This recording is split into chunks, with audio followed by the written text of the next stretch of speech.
ഇന്ന് 25 ഏപ്രിൽ 2026. ഇന്ന് നമ്മുടെ നാട്ടിലെ ഒരുപാട് ബുദ്ധിമാന്മാരായ ആളുകളോട് ഒരു കാര്യം പറയാം. എൻ്റെ 10 കോടി ഫോളോവേഴ്സുള്ള ഉണ്ടാവേണ്ട സാധനങ്ങളൊക്കെയാണ് ഇൻസ്റ്റാഗ്രാം കട്ട് ചെയ്തിട്ടുള്ളത്. അതിന് കാരണം ഉള്ളതാണ് പറയുന്നത്. എൻ്റെ ഇതിൽ വന്നിട്ട് ഒരുപാട് വിവരമില്ലാത്തവർ പറയുന്നൊരു കാര്യമുണ്ട്. ഞാൻ എൻ്റെ തൊഴിലിൽ നിന്ന് മാറി നിൽക്കണം, എന്നിട്ട് അവർക്ക് അവസരം നൽകണം എന്ന് പറഞ്ഞവരെ ഭൂരിഭാഗത്തിനെയും നിങ്ങൾക്ക് കാണാൻ സാധിക്കും. ഞാൻ അവരോട് ചെറിയൊരു കാര്യം പറയട്ടെ. ഞാൻ മാറി നിൽക്കാം, പക്ഷേ നിങ്ങളെ പട്ടി കടിച്ചിട്ടും പാമ്പ് കടിച്ചിട്ടും ക്യാൻസർ എന്ന മുദ്ര കുത്തിയിട്ടും 300 കോടി രൂപയോ അല്ലെങ്കിൽ ഡോളറോ വാങ്ങിയിട്ട് കൊല്ലുന്ന അവസരമാണ് നിലവിലുള്ള ഒരുപാടെണ്ണം എൻ്റെ ഫോണിലൊന്ന് വന്ന് നോക്കണം, കരഞ്ഞു നോക്കുന്നത്. അപ്പോൾ ഈ നുണ പ്രചരിപ്പിക്കുന്ന ഒരാളെ പോലും രക്ഷപ്പെടുത്തിയില്ല. 300 കോടി 30 ലക്ഷം ഓരോ ഒപ്പത്തെ മൊയ്ത് ഡോക്ടർ അടക്കം ചെയ്ത പണിയതാണ്. നിങ്ങളെ എങ്ങനെ കൂളായിട്ട് പറ്റിക്കുക എന്നാണ്. അപ്പോൾ ഇത്തരം മോശം അഭിപ്രായങ്ങൾ പറയുന്നവർ അവർക്ക് വിവരമില്ലായിട്ടാണ്, ബുദ്ധിയില്ലായിട്ടാണ്. ശരിക്കും മാനസിക രോഗികൾ ഇവരാണ്. കാരണം ഒരാൾ തൊഴിലെടുക്കുമ്പോൾ അയാളുടെ തൊഴിലും മുടക്കല്ല ചെയ്യേണ്ടത്, അതിന് അവസരമുണ്ടാക്കുക മാത്രമല്ല. അപ്പോൾ അങ്ങനെ ഇരിക്കുമ്പോൾ ഇവന് എവിടെയെങ്കിലും അധികം തൊഴിൽ വരുമ്പോൾ അതിനൊരാളെയും കൂടി നിർത്താൻ വേണ്ടി നോക്കും. ആ ഒരാളെ നിർത്തുമ്പോൾ ഇയാൾ ഒഴിഞ്ഞു നടക്കുന്ന ഒരാളോട് എന്താ എടുത്തോ എന്ന് പറഞ്ഞാൽ കൃത്യമായിട്ട് ലീവ് എടുക്കാണ്ട് പണിയെടുക്കാൻ വേണ്ടി മുന്നോട്ട് പോകും. ലീവ് എടുക്കാണ്ട് പണിയെടുത്ത് മുന്നോട്ട് പോകും. അങ്ങനെ തയ്യാറുമാണ്. ഒരാളും പണിയെടുക്കുകയില്ല, വേറൊരുത്തൻ്റെ ഇതിൽ അള്ളു വെക്കുക, അതിൽ കള്ളത്തരം ചെയ്യുക, എന്നിട്ട് അത് നിയമത്തിനെ പഴിചാരുക, എന്നിട്ട് അത് പ്രകൃതി നിയമത്തിൽ ഉൾപ്പെടുത്തുക. ഇതെല്ലാം വിവരമില്ലാത്തത് കൊണ്ടും മാനസിക രോഗമുള്ളത് കൊണ്ടുപോകണം. മാനസിക രോഗമുള്ളവർ ഇങ്ങനെയൊക്കെ ചെയ്യും. ചില ആളുകൾ നല്ല പണിയെടുത്ത ആളുകൾ നമ്മളെ മുസ്ലിം പണ്ഡിതന്മാർ നിലവിൽ ഇപ്പോൾ എൻ്റെ അറിവിൽ ഞാൻ കണ്ട സാധനങ്ങളാണ് ഞാൻ പറയുന്നത്. ഞാൻ എല്ലാവരെയും കുറ്റപ്പെടുത്താനൊന്നല്ല ഈ കാര്യം പറയുന്നത്. അതായത് നിങ്ങളോട് എന്തെങ്കിലും ഉള്ള കാര്യം ചോദിച്ചാൽ ഭ്രാന്തനാക്കുക, മുദ്രയടിക്കുക. സത്താറിൻ്റെ ആസ്പത്രി, അങ്ങനെ ഒരു ആസ്പത്രി കൊപ്പത്ത് ഇപ്പോൾ അടുത്ത കാലത്ത് തുടങ്ങിയത്. പെരിന്തൽമണ്ണയിൽ കാലങ്ങൾക്ക് മുമ്പുണ്ട്, അതുപോലെ ഒറ്റപ്പാലത്ത് ഇതിന് മുമ്പുണ്ട്. ഇവരെ കൊണ്ടുപോയിട്ട് നിങ്ങളെ ഭ്രാന്തനാണെന്ന് മുദ്രയടിക്കുക, എന്നിട്ട് കറണ്ട് പിടിപ്പിക്കുക, നിങ്ങളെ സ്വത്തുക്കൾ ഫുള്ള് കൊള്ളയടിക്കുക, എന്നിട്ട് ഏറുവാടി കൊണ്ടുപോയിട്ട് ഒരു 500 കൊല്ലം തിളച്ച മണൽ കൂടെ കാലുമ ചങ്ങലിട്ടിട്ട് ഓടി നടക്കുക, പെട്രോൾ ഒഴിച്ച് കത്തിക്കുക. ഇങ്ങനെയാണ് നടക്കുന്നത്. ഇതിൽ ശരിക്കുള്ള സത്യം എന്താണെന്ന് മനസ്സിലായില്ലേ? അവൻ്റെ വിശപ്പിൻ്റെ, ദാഹത്തിൻ്റെ അല്ലെങ്കിൽ ബുദ്ധിമുട്ടിൻ്റെ ഒരു 1-2 കാര്യങ്ങൾ പറഞ്ഞിട്ടുണ്ടാവും. അതാണ് ഇതിൻ്റെ ഏറ്റവും വലിയ കാര്യം. ഇത്തരത്തിലുള്ള ഭ്രാന്താലയമാണ് കേരളത്തിലുള്ള മുഴുവൻ ജനങ്ങൾ എന്നാണ് എൻ്റെ അഭിപ്രായത്തിൽ ഞാൻ പറഞ്ഞത്. ഞാൻ കണ്ടെത്തിയുള്ള കാര്യങ്ങളാണ് ഈ പറഞ്ഞത്. ഇപ്പോൾ എൻ്റെ പേരിൽ നുണ പ്രചരിപ്പിച്ചിട്ട് ഒട്ടനവധി കാര്യങ്ങളുണ്ട്. എൻ്റെ മക്കളോട് കാലങ്ങളായിട്ട് നുണ പ്രചരിപ്പിച്ചിട്ടുള്ള ഈ പരിസരത്ത് അമേരിക്കക്കാരൊന്നല്ല ഇത് ചെയ്തത്, ബി ജെ പിക്കാരും അല്ല. അതാരാ ചെയ്തത്? മുസ്ലിം തീവ്രവാദികളാണ്. എന്നിട്ട് എന്ത് സംഭവിച്ചു? എന്നെ പുറത്താക്കാൻ. എന്നിട്ട് എന്ത് സംഭവിച്ചു? ഇവിടെ ആർക്കെങ്കിലും ഏതെങ്കിലും തൊഴിൽ കിട്ടിയോ? ആരെങ്കിലും എന്തെങ്കിലും കാര്യങ്ങൾ പരിഗണിച്ചോ? ഇല്ല.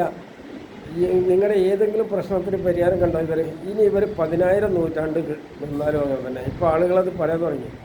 കോൺഗ്രസിനും ലീഗനും ഉള്ളവരൊക്കെ വേറില്ലാത്തവരാണ്, മറ്റവർക്കുള്ളത് മാതളുടെ മാതിരി ഒരു സൈഡിലുള്ളതാണ് എന്ന് ജനങ്ങൾ പറയാൻ തുടങ്ങി.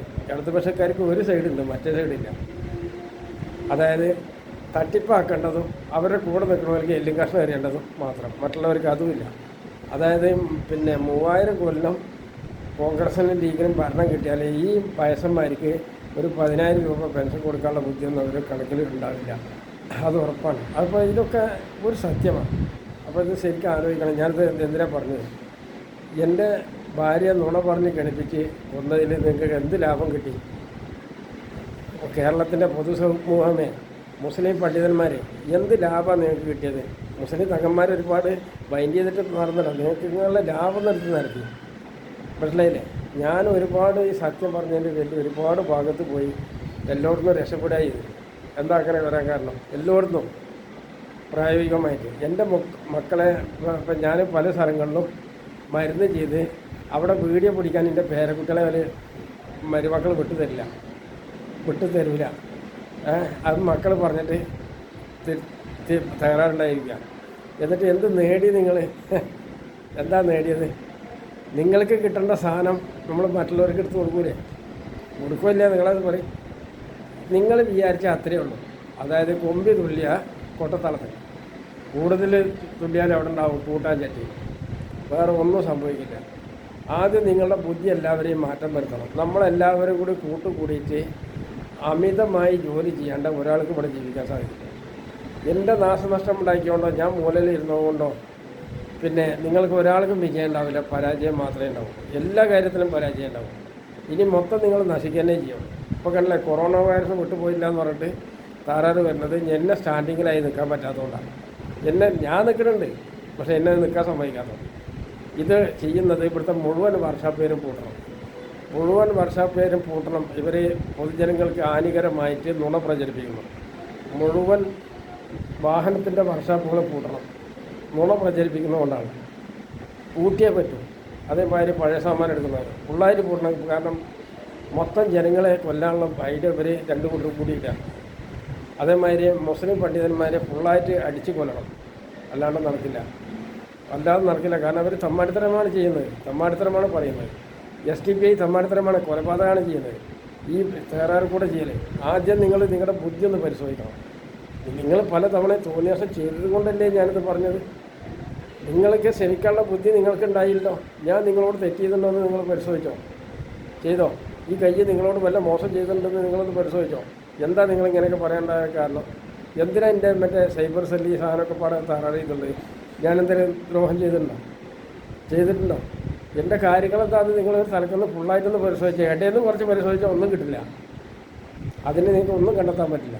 അതേ സ്ഥാനത്ത് അതിൻ്റെ തുടക്കം മുതൽ കാണണം കാര്യങ്ങൾ. അതായത് ഇവിടെ കൊലപാതകം ചെയ്യുന്നതും അക്രമം ചെയ്യുന്നതും പള്ളി കമ്മിറ്റികളും മുസ്ലിം ലീഗും ആണ് എൻ്റെ അറിവിൽ, എൻ്റെ കാഴ്ചപ്പാട്. അപ്പുറത്ത് മറ്റേ സൈഡിൽ CPM വരെ കണക്കിൽ അവരുണ്ട്. ഇതിന് എന്നോട് പഴി ചാരിയിട്ട് കാര്യമൊന്നുമില്ല. സർക്കാർ ഖജനാവിലെ ഇപ്പോൾ ഇവിടുത്തെ ഇൻഷുറൻസിന് കൊടുത്ത പൈസകൾ മുഴുവൻ ഒന്ന് പരിശോധന നടത്തിയാൽ മുഴുവൻ ലീഗുകാർ കൊടുക്കും. എന്താ കാരണം? കള്ളത്തരം കൊണ്ട് നുണ പറഞ്ഞിട്ട് ചെയ്തിട്ടുള്ളതാണ്. നുണ പറഞ്ഞിട്ടാണ് ചെയ്തിട്ടുള്ളത്. കാർഷിക ഇൻഷുറൻസ് ഫുള്ളായിട്ട് അങ്ങനെ ചെയ്തിട്ടുണ്ട്. അപ്പോൾ ഇതെല്ലാവരും തിരിച്ചറിയണം. ഇതിപ്പോൾ പോകുന്നത് പിന്നെ ഇൻസ്റ്റാഗ്രാമിൽ ഫേസ്ബുക്കിലല്ല, അല്ലാത്തൊരു ഗ്രൂപ്പിലാണ്, ഡൽഹി ബ്രാഞ്ചിനാണ് പോകുന്നത്. അതുകൊണ്ട് എല്ലാവരും ശ്രദ്ധിക്കുക. ഡൽഹി ബ്രാഞ്ചിന് സാധനം പോകും. വളരെ മോശമായി.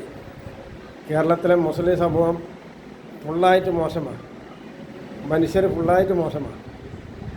കാരണം ഈ പണ്ഡിതന്മാർ നുണ പ്രചരിപ്പിക്കുന്നതാണ് ഈ കാരണം വരുന്നത്. മദ്രസകൾ തെറ്റായിട്ട് തീവ്രവാദം പഠിപ്പിക്കുന്നു എന്ന് ഞാൻ മുമ്പ് പറഞ്ഞിട്ട് വരുന്ന ഇത് കംപ്ലീറ്റ് ഊന്നൽ നൽകുകയാണ് ഈ സാധനം. മനസ്സിലായില്ലേ? എൻ്റെ പേരക്കുട്ടികളെ കൊണ്ട് ചെറിയ ചെറിയ കാര്യങ്ങൾ അവരെ കൊണ്ട് ചെയ്യിക്കരുത് എന്ന് എൻ്റെ മരുമക്കളെന്നോട് എന്ത് ചെയ്യും ഞാൻ? അപ്പോൾ നോക്കാം, നമുക്ക് എവിടേക്കാ പോകാൻ നോക്കാം. ആർക്കാ നഷ്ടം വരിക? തെറ്റ് ചെയ്യുന്നവൻ കുടുങ്ങുക തന്നെ ചെയ്യും. ഞാനിത് പറഞ്ഞതിൻ്റെ പേരിൽ ഒന്നും സംഭവിക്കാൻ പോകില്ല. പക്ഷേ നിങ്ങൾക്ക് വരും, നിങ്ങൾക്ക് ഫുള്ളായിട്ട് വരും. മനസ്സിലായില്ലേ? ഞാൻ ചെയ്യുന്നത് കർമ്മമാണ്. നശിപ്പിക്കാൻ എനിക്ക്, നിങ്ങളെ കൂട്ടത്തോടെ നശിപ്പിക്കാൻ എനിക്ക് സാധിക്കും. അതിന് യാതൊരു തർക്കവും നിങ്ങൾക്ക് വേണ്ട. ഇവിടെ കേരളത്തിൽ മുസ്ലിം ഒരാളുമില്ല, കേരളത്തിലെ മുസ്ലിം പണ്ഡിതന്മാർ ഒരാളുമില്ല. അത് നല്ല ഓർക്കുക. മുസ്ലിം തങ്ങന്മാർ ഒരെണ്ണമില്ല. അപ്പോൾ നിങ്ങളറിയോ ഇല്ലയെന്ന് എനിക്കറിയില്ല. എന്തായാലും സത്യം അതാണ്.